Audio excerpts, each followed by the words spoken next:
no. This the motherfucker that beat Batman.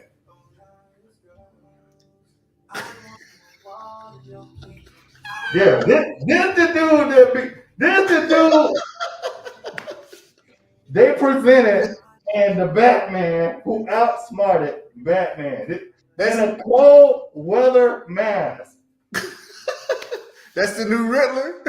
Right, that's the Brittler. That's me. I'm the Brittler. Oh man, Man, this shit hurt my eyes. Anyway,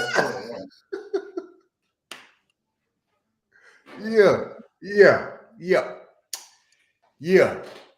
Hey, you ready to get into this? no. Oh, okay. Well, welcome, fellow knowledge seekers.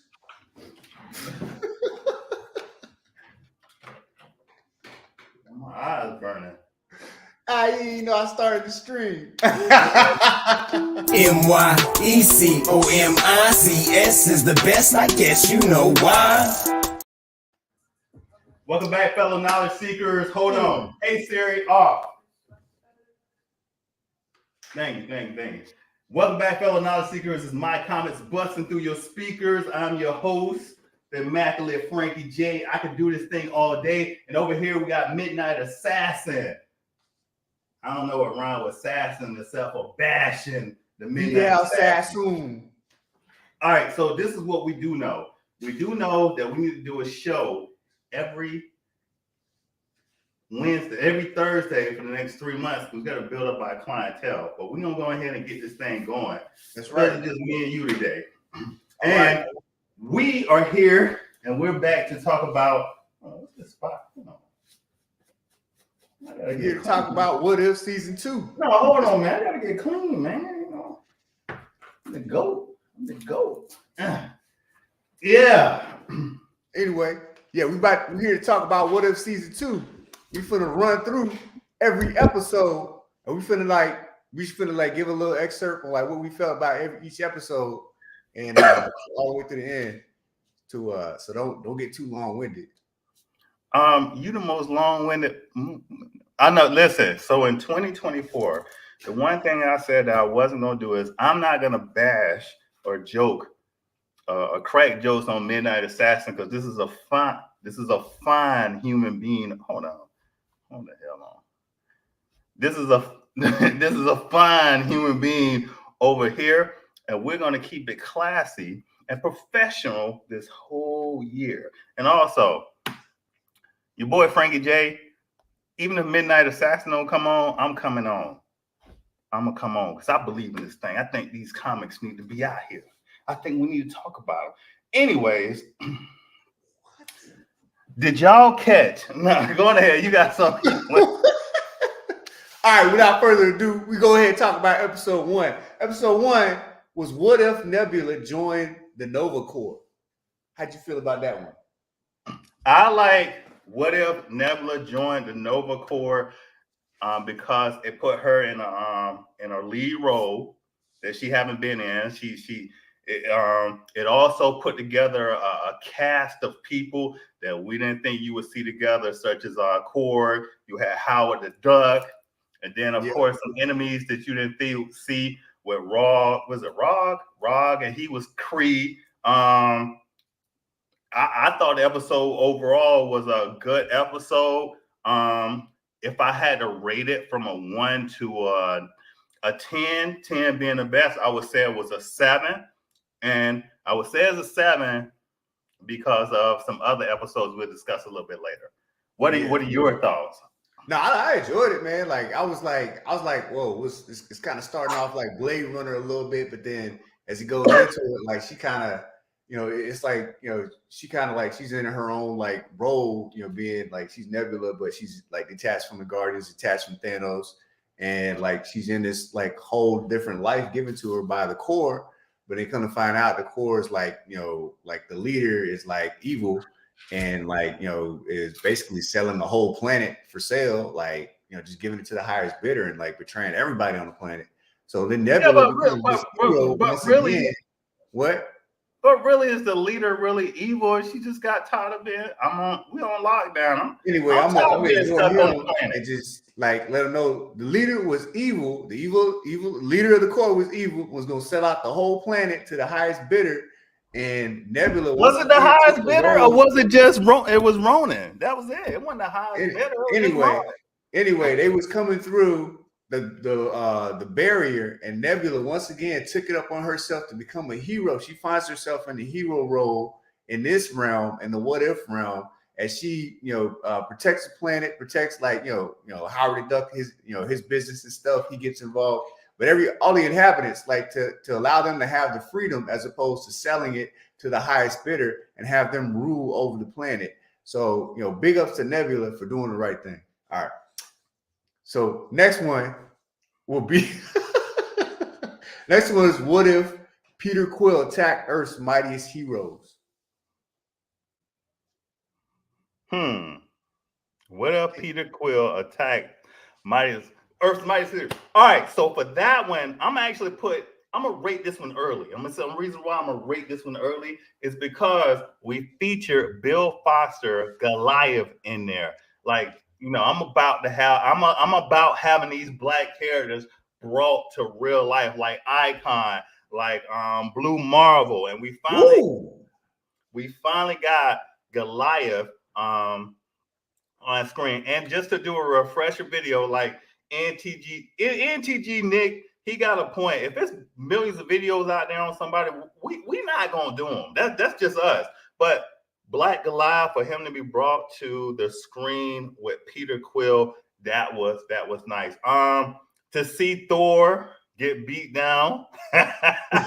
Listen, Thor got beat down a whole lot of times through this whole series. I mean, he didn't really do much in the last movie. Right. Like everybody else was like stronger than Thor. Like he was just really there. So it really made Thor nothing. Peter Quill and that whole thing of a kid being rebellious against their dad, I thought that was an okay storyline. It's already been told. The reason why I say I would put that at a 8 above others is because one, at the end, just to jump to a quick point, at the end, they walked in, they had this new group of Avengers moving forward. And then the other part was we featured Bill Foster as Goliath in there. What are your thoughts? Well, I mean, I enjoyed it. Like, it was a different take. Peter Quill shows up to Earth, and like, I always wondered what it would be like if he actually made it to his father. So this story covers the storyline like Peter Quill, he's kidnapped from Earth by the Ravagers, and actually given the Ego, the planet Ego, and he grows up in his with his father, Ego, as a planet with all those powers and stuff. So he actually leaves. It comes back to Earth looking for his earthly mom, like his mother. He remembers his mom as a kid, and they see him as a threat. So that's pretty much the premise of the whole storyline. And in doing so, it takes all the heroes coming together to because they capture him once, but then he's his daughter helps him escape because he's like, oh, you're a kid, I'm a kid. Oh, you should like this music. Oh, I'm gonna leave that to see my mom, whatever. So he goes out there. So they find that the heroes on Earth aren't strong enough to stop Ego. Like Ego comes looking for his son. He's like, look, I'm here to assimilate the whole galaxy. That means this planet, other planets, everybody. So they find they need Peter Quill to fight against Ego. And so they actually take the heroes, and it was interesting. The Winter Soldier, he's never been humanized or deprogrammed or anything. So it's they're trying to talk him down because he has a shot to take on Peter Quill. It's once he takes that shot, Peter Quill's an enemy automatically. So they have to talk the Winter Soldier down from not taking the sniper shot. So it's all these different aspects just tied up into it, which made it for a really interesting story. So I really enjoyed it. So yeah, that's my take on it. Okay. Moving on to episode 3. But before we get too far, I got a question. Do you remember Dr. Dre's album? I think it's The Chronic, when he had it's a song on there called The Watcher. Why we didn't get the theme song for The Watcher from Dr. Dre on there? I thought that would have been tight. That would make a lot of sense. That would make a lot of sense if they did. They just they could have capitalized on that, make something happen with that. Right. Being on Chronic. Right. But anyways, moving on to the third episode, which is Happy Hogan Saves Christmas. Yeah. I ain't gonna lie to you. This to me was one of my better episodes, one of my more favorite episodes, and the reason being is because we got a monster. You know, I'm a fan of Hulk type stuff, and we got Hulk, we got Happy Hogan becoming the monster that he could be, and I enjoyed that episode. At first in the beginning, I thought it was kind of slow because I wanted him to turn into a Hulk a little bit faster, but he didn't. What was the antagonist in there? What's his name? I forgot his name, but he was the dang, he was like he tried to steal. I think instead of having him in there, they should have had Obadiah's in there. I just like Obadiah's. I like seeing the beard on him. He like cool and suave, this and that. But they brought in Justin Hammer. Justin Hammer, and yes, Hitchman Sergey.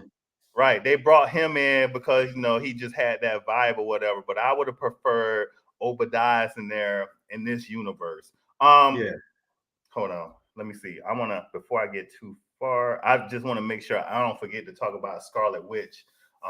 What was your thoughts on this one? Don't let me forget to talk about Scarlet Witch. I mean, that's not this episode, is it? Ain't none of them Scarlet Witch's episodes. Yeah, that's like she's episode I believe 8. She's episode 8 and 9, but she's not a direct leader or leading the episode. I mean, she did a lot. She did a lot. I don't want to forget not to talk about her. That's what I'm saying. Okay, well, we can talk about it when we get there. But yeah, my take on this one, I thought it was pretty good, pretty entertaining. Like, it's like a twist, like Happy, to me, like one of the people that at least like to get like the serum or play like the main role. He like gets the serum or the Hulk, and then we get a treat to see him like be the Hulk, maintain his composure, like his mental, and still like go in and just like pound ground with everybody. To the point, like I like the part at the end where all the Avengers show up and they're trying to take Happy down. I mean, it's kind of how it starts off. And they're trying to take Happy down. You don't know it's Happy. And then they have to the girl has to come explain to him like, yo, that's right. Happy. He's on our side. These are the bad guys. It's like, it's a pretty bad situation to be in. And I know some people who have been in that situation. And Justin Hammer, I mean, he was a good supporting actor, but I would have preferred old Obadiah. I don't know why. Obadiah the name is tight. Anyways, moving on. Next one is, what if Iron Man crashed into the Grand Master?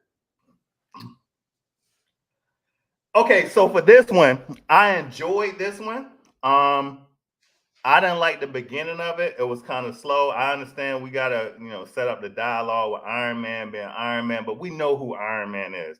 And then we got Valkyrie in there. Of course, we got Korg again. We got Korg throughout What If and different universes. But we do know Korg is there. What I enjoyed about this is when they did the whole anime type old school race. To me, that was the fire part of it. And then at the end, for his car to transform into an Iron Man suit, that was just the fire part of it. And just the graphics, that blue that they had in there and everything, the Grandmaster, just that setup to me was fire. So to me, the first 5-10 minutes was slow, but after that, they got my vote. Yeah. They got my take on it. I'm like, yo, I enjoyed the whole thing. Like, I enjoyed the part, even the slow parts. Like, when it was like Gamora kept trying to kill him and stuff, and like, they kept getting caught up in that little tidbit and stuff.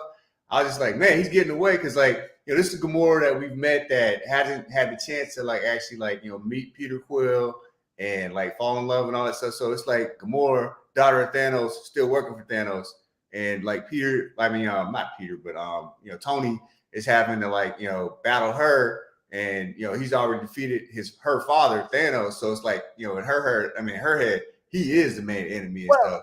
But the reason why I say it was slow is because I kind of feel now I understand what people are saying about the Marvel comics and how it's not really real, because in that episode it took about 2 days for Tony to talk Gamora out of killing him, and then to side with him over the father. And you know, like now that I'm a little bit older and been through life, those talks aren't that easy. You know, but that's that's why I enjoyed the episode, because I could see both sides. I'm kind of like a middle child, but I get what you're saying. Yeah, that's Yeah. Yeah, I mean, you make a good point. It took a long time for him to finally convince. I mean, it took him all the way till the race. not a like long the middle of time. the 2 race. days. Don't try Huh? to change my shit. Not a long time. That was a short amount of time. I mean, A it lot was of a pretty, it was a decent amount of time as far as the No, episode. Like, no. you got the beginning of the episode, she's trying to kill him. He's on the run. Then it's not even toward, the race started. She's still trying to kill him in the race. And then finally, like when he's about to go through that cavern, he's talking to her. He's like, look, like, this is it. Like, we need your help. And then he finally convinces her, at that point, and she makes the choice. Like, it's two choices: either help him or hurt him. She could have just ended him right there, but she decided to go ahead and help him and see hope. Past that point they were at. Well, I'm gonna agree to disagree with you. Moving on. You just said the same thing I said. Anyway, that don't make. Why would? No, I didn't. No, I We're didn't. not even disagreeing. I look. Hold on. I specifically said that amount of time was not enough time to change her mind about not. You think it That's what I should was take saying. longer? I was saying in the real life, it takes a little bit longer than that, but I get it. That's the story. Okay, that's what you're saying. But like the graphics, the overall storyline, and what they chose for him to convince her was unrealistic. Yeah. Okay, I see what you're saying. All right. Anyway. So towards the end, like, I enjoyed the episode. I enjoyed like you said, the suit transforming, from a car to a suit and everything. Like, that was pretty awesome. Yeah. I see you drinking your apple juice. I enjoy that. No, that's a Decepticon. That's what you are. No, there's Autobots. You are. I'm a Decepticon. You a Decepticon. Anyway, that's my take on it. I enjoyed what they did with Grandmaster. I enjoyed him like melting, like he turned to a melting pot, like paying homage. I didn't enjoy that. Paying homage to the Wizard of Oz, like No, I know they was paying homage to it, but I guess my thing is Grandmaster is one of the elders of the universe. You can't play the elder of the universe out like that. But I get it. This is MCU, so I'm gonna shut up and I'm gonna digress. Moving on. All right, next one is: what if Captain Carter fought the Hydra Stomper?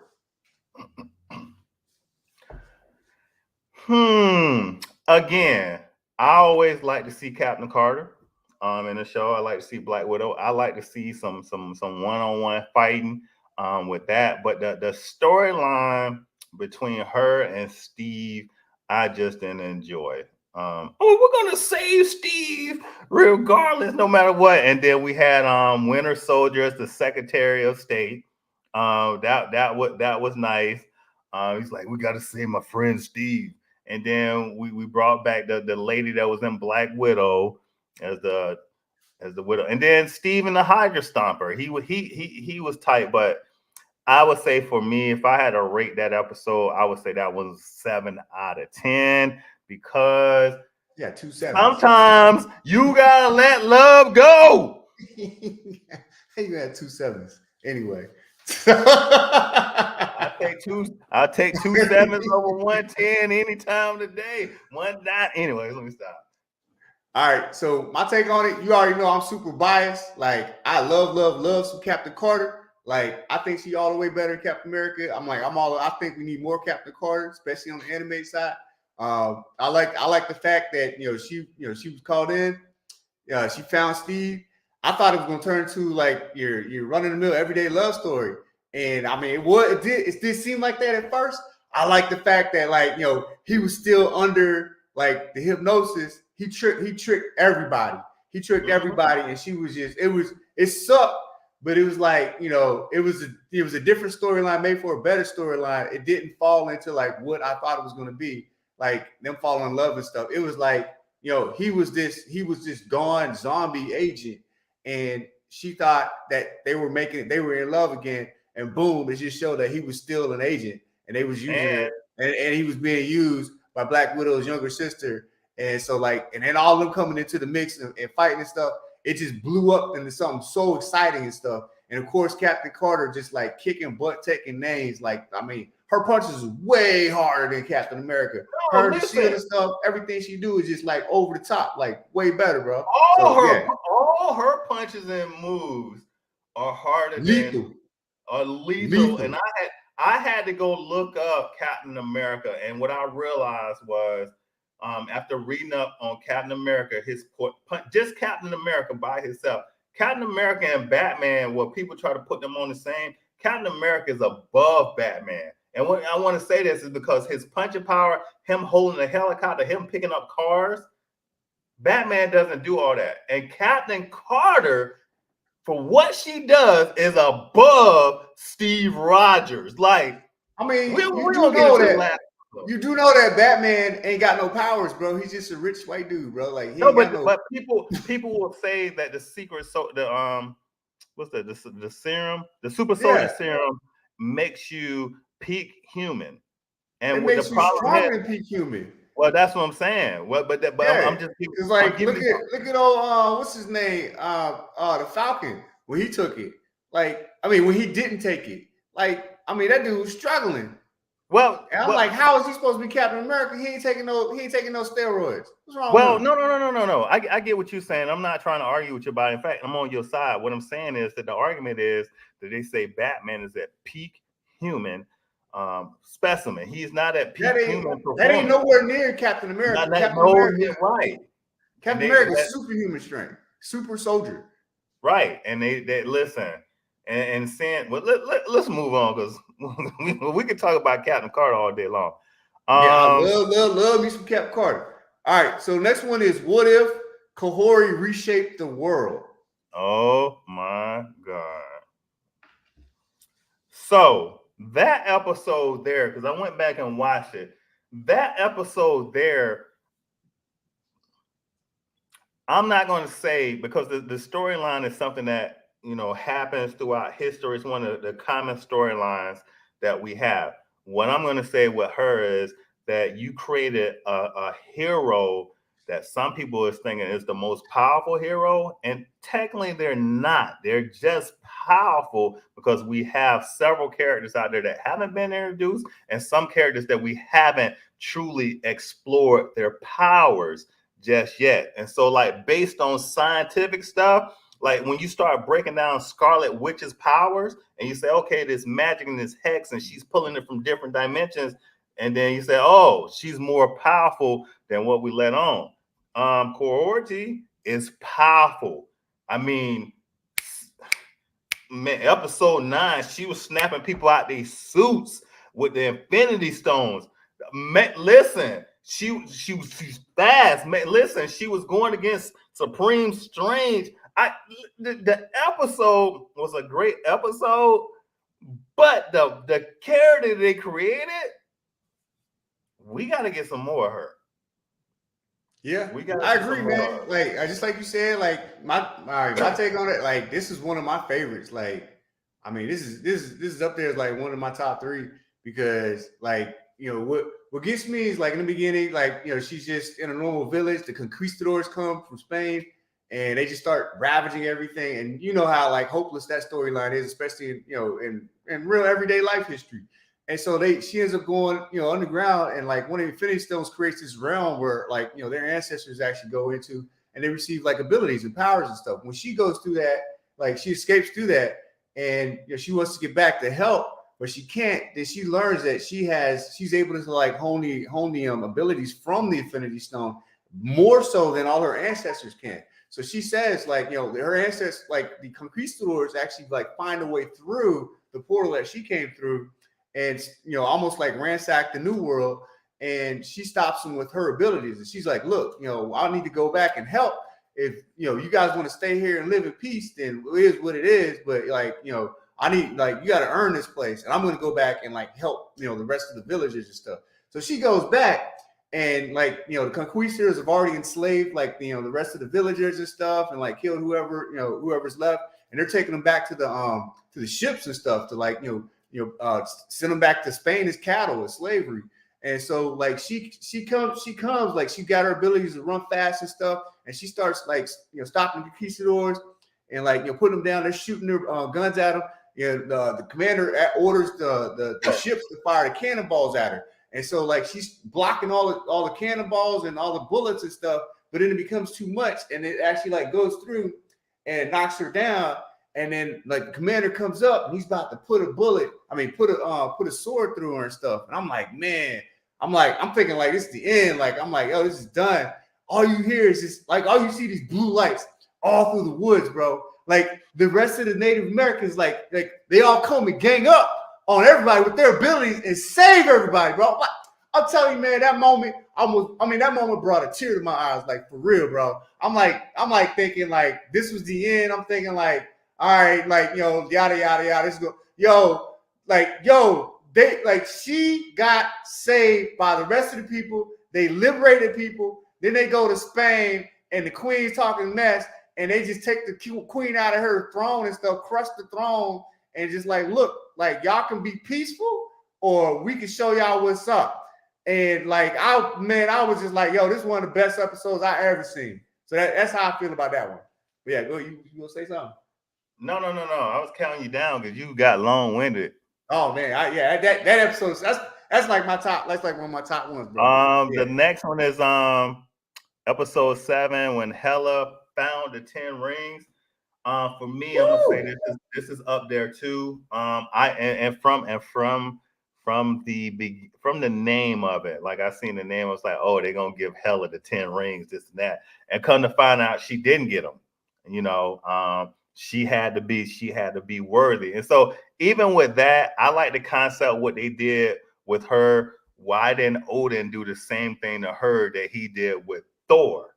That is like, so when he sent her to Earth, it's like, you need to find out what your purpose are. You need to become worthy to wield this power that I gave you. And then it backfires on him too. And the only thing I didn't like about that was I think they show Odin in a different light. I don't think Odin would have did that, but of course that's that universe. We don't know what the rules are, and that's how they do stuff over there. I like the fact that they brought in the characters from the 10 Rings. Hela learned some discipline. Just that whole thing was on point to me. I would have to say that one too was also a 8.5. What are your thoughts? All right, so like I really enjoyed this one a lot. I mean, for the simple fact, for number one, like it's in a different, not only is it a different realm, but it's a different timeline. Like this is a younger Odin. He's not as wise. Like this is Odin as the conqueror. So this is the Odin that's like, taking over the realms and stuff. So this ain't the Odin that we see with Thor, because Thor doesn't even exist yet. So Odin's not even married. He's just like this Odin that's just going through and just like ravaging different realms with Hela at his side. So then it gets to the point like he's ready to calm down. Hela's thirst for like war is just like continues, like it's beyond what Odin can control. So in this realm, instead of banishing Hela, he decides to just go ahead and like cast her out. And so like she's not bound like she was before when she broke out when Odin was like about to die and everything. So this time she's like sent out to Midgard, Earth realm and stuff. That's when she runs into the 10 Rings and she goes through all the different changes there. One of the biggest parts I like this is after all her changes and stuff, like she actually becomes more wiser than the old Odin that we knew, and actually like trumps him when she learns mercy. Then she gets her helmet back. Then she dons a new like white uniform and becomes like the white Hela, and she takes Odin's power because she's more worthy than Odin is at that point. I'm like, whoa, man, they taking this on a whole other different level. So I enjoyed that storyline a lot. So yeah, that's my thoughts on it. The Avengers assemble in 1602. I'm gonna be honest with you, that was a 6. The Avengers formed in 1602. To me, that was a 6. I always like to see the Avengers on screen together. Captain Carter and Steve meeting again in the love, and then you got Thor. I felt like Thor was weaker. I felt like Loki was weaker. I think for me, when I see the characters in their weaker states, I don't too much care for them anymore. I seen Hulk. Everybody's afraid of Hulk. He wanted to be quiet. You got Ant-Man in there, and then Happy Hogan. He's playing an enemy in here. Yeah. I thought that was nice. And again, the storyline was centered around Captain Carter. Of course, I liked that, but then also for Thor to be in the thought process that he was about Captain Carter, that was kind of just throwing me off. But again, I enjoyed the episode. Yeah. It's not one of my top ones, but I enjoyed it. Yeah. What are your thoughts? Yeah, I'm with you along this one. This is probably like close to the bottom.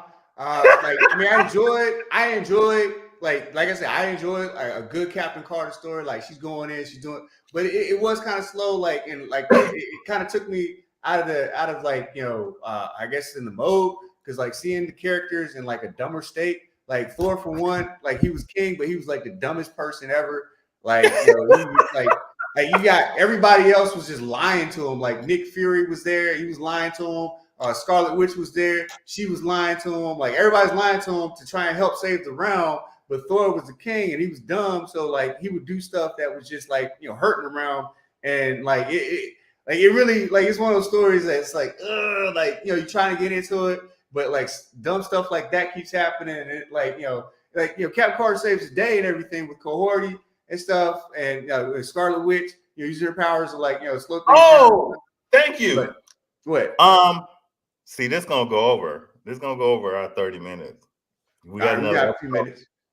So the one thing that I hated about what the internet was getting into is they keep saying Elizabeth Olsen returned as Scarlet Witch. She returned in the MCU with Scarlet Witch, and I guess the problem that I have with this is that until we put these people to live screen and the comic books, we always knew people would come back. Nobody ever stays dead. But now I understand about the 3-dimensional stuff where people are actually seeing the character, the movie star who's playing them, and then the person who's writing them. And I guess for me, this is a infinite possibilities. We will see Scarlet Witch a billion times. We will see Thor a billion times. We will see Ant-Man, Iron Man a billion times. In fact, Scarlet Witch can be in a universe where she ain't got no power. She's just Scarlet Witch. Or like, let me give this the best example. I watched Spider-Man across the Spider-Verse again. Across the Spider-Verse again. And what I liked about it is in the universe where there was no Spider-Man, there was only a Prowler, and the Prowler was Miles Morales.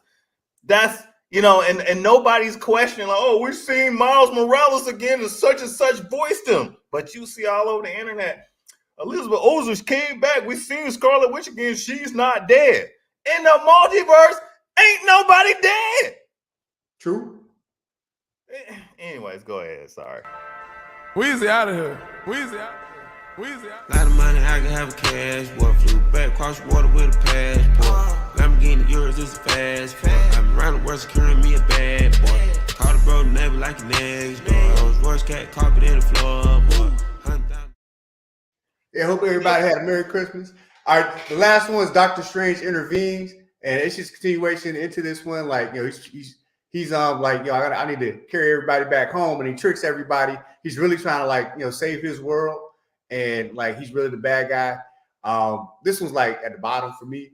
Like I don't know, you might feel different, but I do feel different. I think this is one of the better episodes, and I'm gonna tell you, in my opinion, why.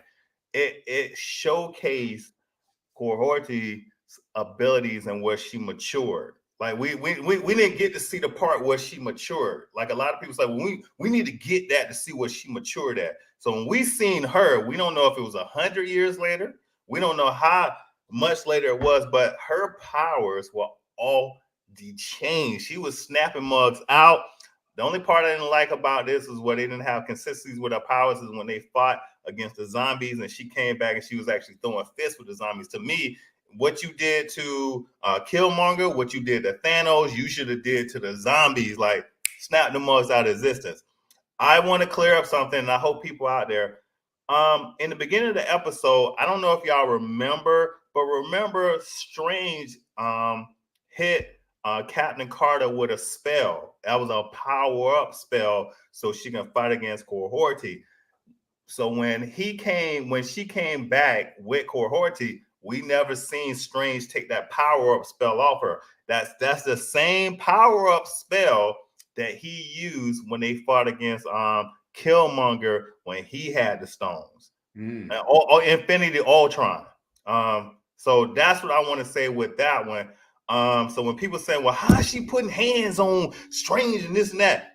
They have all the weapons of every bad guy across the multiverse. And what's killer about that is, who was the Hulk that had the sword? I don't know if you remember the big guy. I should have brought him up. It was a Hulk that had a sword. They got the sword. She got Hela's crown, where she had all the necro swords. But it's a Hulk on there, and I don't know if that's supposed to be World War Hulk or whatever. He just came in there in a moment. They just kind of got rid of him. But it's a guy who's a Hulk-like size or whatever. Anyways, for her to be putting hands on Supreme Strange, and then the demons to come out, and he had to control the demons. Technically, Captain Carter and Courtesy didn't beat Supreme Strange. He stopped himself. That's what people ain't catching. She was putting hands on him, but he had to ultimately give up and control it, because the demons, like at the end, like, nah, we're bringing Christina back. Your guilt is already taken over. But he was like fighting to help him out. And that's one of the storylines a lot of people don't understand when they say, well, such and such beat. No. Such and such, Captain Carter didn't beat him. He helped. Supreme Strange helped. And I would guarantee that we see him again in the future, because it's not just one Supreme Strange out there. We just got the one that we seen. Yeah, that's true. You ain't got nothing to say about that episode. Other than that,